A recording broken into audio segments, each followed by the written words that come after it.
નમસ્કાર. સર્વોદય ક્લાસીસ હાથરોલ દ્વારા આજે નવું પ્લેટફોર્મ ઉપર નવો જિલ્લો લેવા જઈ રહ્યા છે. આજે જિલ્લાની વાત કરવાની છે, ગાંધીનગર જિલ્લાની વાત કરવાની છે. ગાંધીનગરની વાત કરીએ તો ગાંધીનગરને ગ્રીન સિટી અને ઉદ્યાન નગરી તરીકે ઓળખાતી એટલે કે આપણું ગાંધીનગર.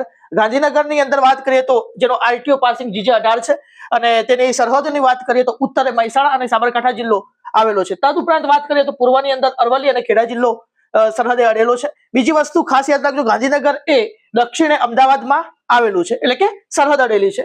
મિત્રો ખાસ વાત કરવાની છે કે ગાંધીનગર જિલ્લાની અંદર કુલ તાલુકા 4 તાલુકા છે, જેની અંદર ગાંધીનગર પોતે તાલુકો છે. એના પછી આવે છે માણસા, ત્રીજા નંબરે આવે છે દહેગામ અને ચોથા નંબરે આવે છે કલોલ. બરાબર. આ તદ ઉપરાંત ગાંધીનગર જિલ્લાની જ્યારે રચના એટલે કે જિલ્લાની રચના કરવામાં આવે છે એ વખતે અમદાવાદ અને મહેસાણામાંથી 1964 ની અંદર ગાંધીનગરને જિલ્લા ઘોષિત કરવામાં આવે છે.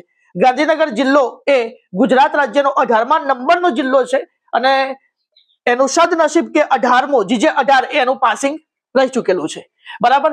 18મા જિલ્લા તરીકે ગુજરાતની અંદર ગાંધીનગરની જે ઘોષણા કરવામાં આવી એ ઘોષણા કરનાર વ્યક્તિ બળવંતરાય મહેતા હતા.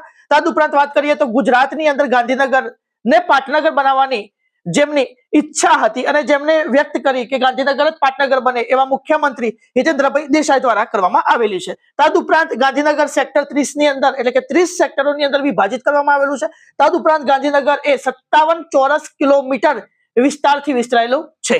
તદ ઉપરાંત ગાંધીનગરની અંદર વિધાનસભાની વાત કરીએ તો ગુજરાતની વિધાનસભા જેની અંદર ધારાસભ્યો 182 ધારાસભ્યોની બેઠક વ્યવસ્થા ત્યાં કરેલી છે અને પ્રજાનું કલ્યાણ કરવા માટેનું કાર્ય ત્યાં હોય છે અને એટલા માટે ત્યાં વિધાનસભાનું નામ વિઠ્ઠલ પટેલ ભવન તરીકે ઓળખાય છે. તદ ઉપરાંત ગાંધીનગરની અંદર રાજભવન આવેલું છે.